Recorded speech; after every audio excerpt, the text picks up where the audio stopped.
Welcome back to the sanctuary of truth, welcome back to whatever you need.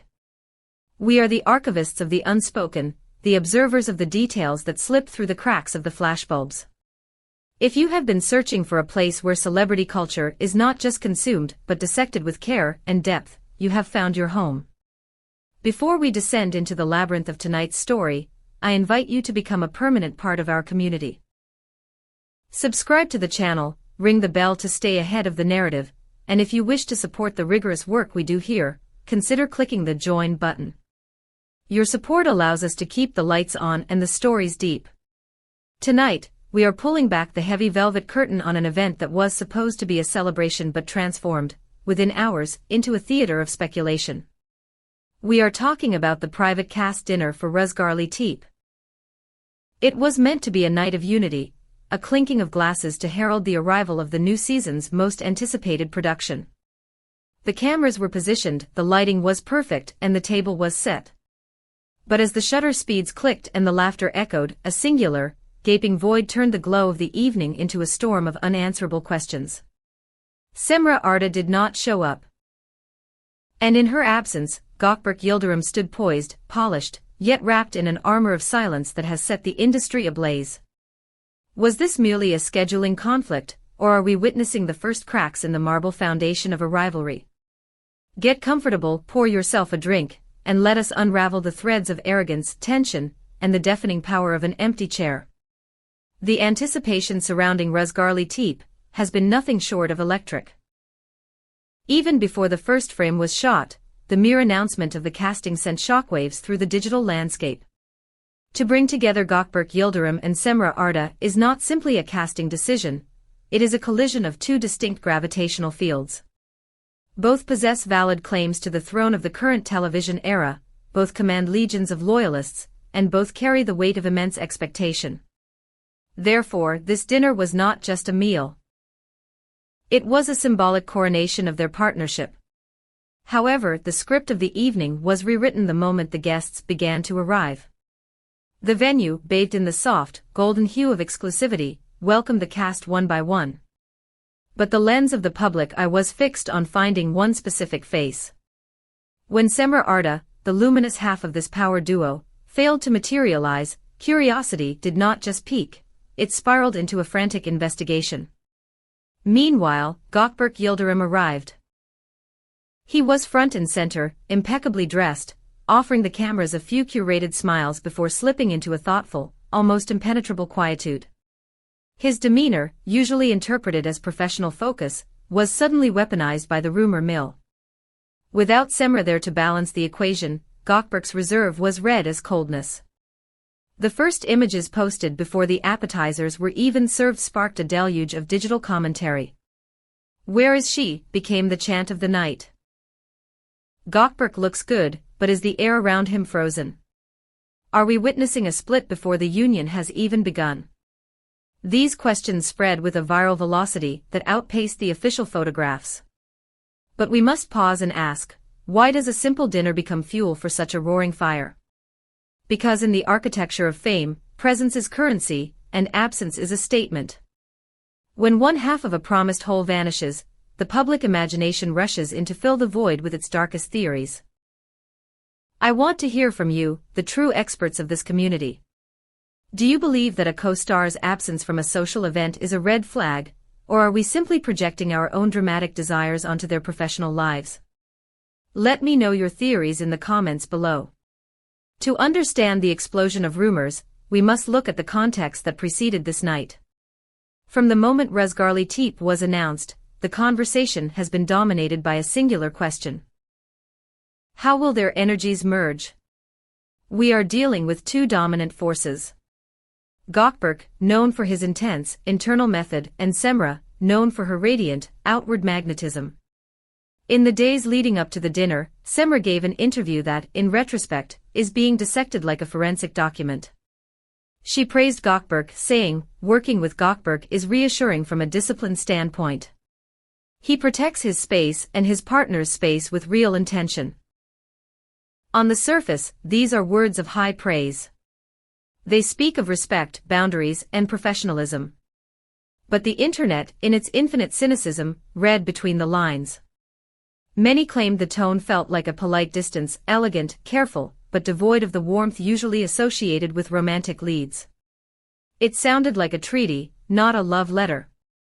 Her subsequent absence from the dinner added a heavy, leaden weight to that interpretation. Had the calm tone of the interview been a shield for a much cooler reality behind closed doors? Or was it simply a mature acknowledgement that they are two very different artists trying to keep their individual processes intact amidst the chaos of production?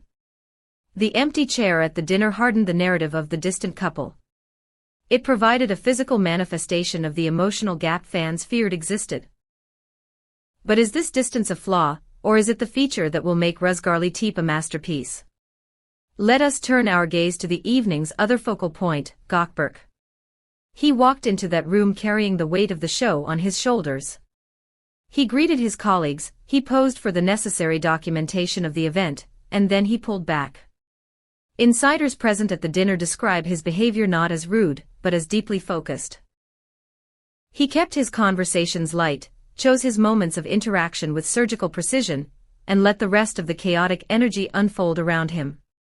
Some on the production team quietly noted that this is typical of Gawkberg, when he is deep in the gestation period of a character.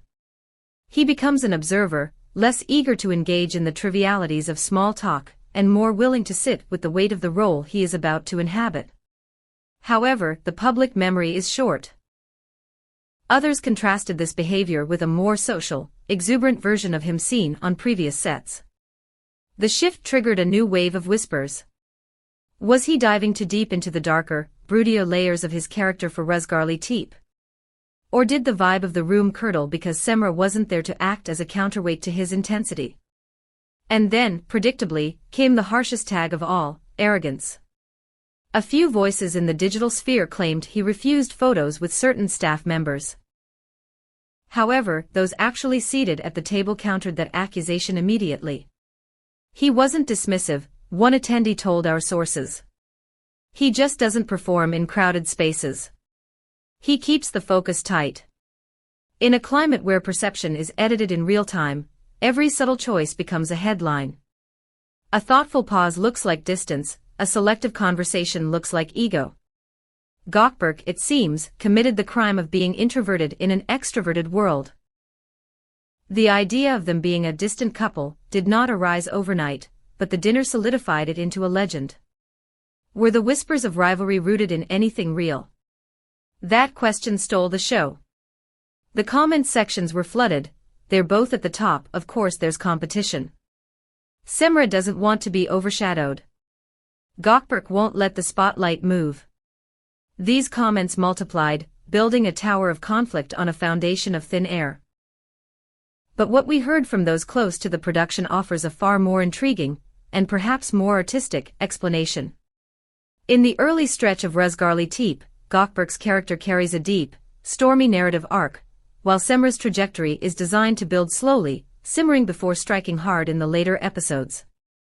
To some, this structural imbalance in the script became a symbol of real-world rivalry. Was the script causing tension? Or was the tension simply the result of a smart narrative that allows both leads to explode at different times? Whether true or false, the speculation achieved one thing perfectly: it raised the volume on the show to a deafening roar. Rivalry, after all, sells just as well as romance. Perhaps the most powerful move of the night was made by the person who wasn't even there. Cemre's silence added fuel to the fire, but it also demonstrated a masterful control of her own narrative. She didn't post a single explanation the night of the dinner. For someone who usually clarifies scheduling conflicts, a photo shoot running long, a set change, a flight out of town, a brand obligation, the quiet felt deliberate. This was a deviation from her usual pattern of transparency. Did she choose not to validate the noise with her attention? Was her silence the message itself? Or did she simply decide to rest the night away, and let Monday's work speak for itself? By not confirming anything, she forced everyone to talk about her. In her absence, she became the most present person in the room. This is the power of the phantom guest. She occupied every conversation without saying a word. We are peeling back layers that most channels ignore. If you value this depth, please remember to hit the join button.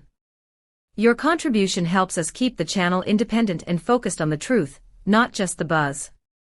So, is there really trouble in paradise? Or are we projecting our own anxieties onto two professionals?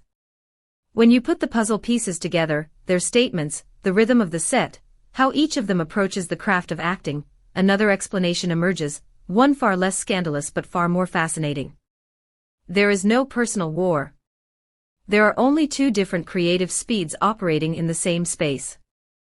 Gawkberg works from the inside out. He guards his focus like a flame in the wind, terrified that a sudden gust of distraction will extinguish the character he is building. Cemre, on the other hand, is magnetic and approachable. She grants her energy generously to the room, and trusts that she can retrieve it when the director calls action. Together, these colors can look cool and disjointed until the camera burns hot. And then, suddenly, that supposed distance becomes a chemistry that doesn't need words. The friction we perceive now might actually be the spark that ignites the screen. What does this mean for what comes next? From what we have gathered, the characters played by Cemre and Gökberk are on a collision course, a narrative of slow-burn tension, powerless attraction, and crackling conflict that deepens with every episode. The intensity of those scenes will demand an absolute surrender from both stars. When actors give themselves over that completely, the atmosphere around them changes. You can feel it between takes, a stillness, a focus, less chatter, more electricity. So what looks like social distance today may soon reveal itself as the necessary groundwork for a connection that leaves the audience breathless. You might even look back at this dinner in a few months and realize it foreshadowed everything. One evening, one empty chair, one perfectly timed photograph. Cemre's absence became a storm and Gökberk's restraint became a target.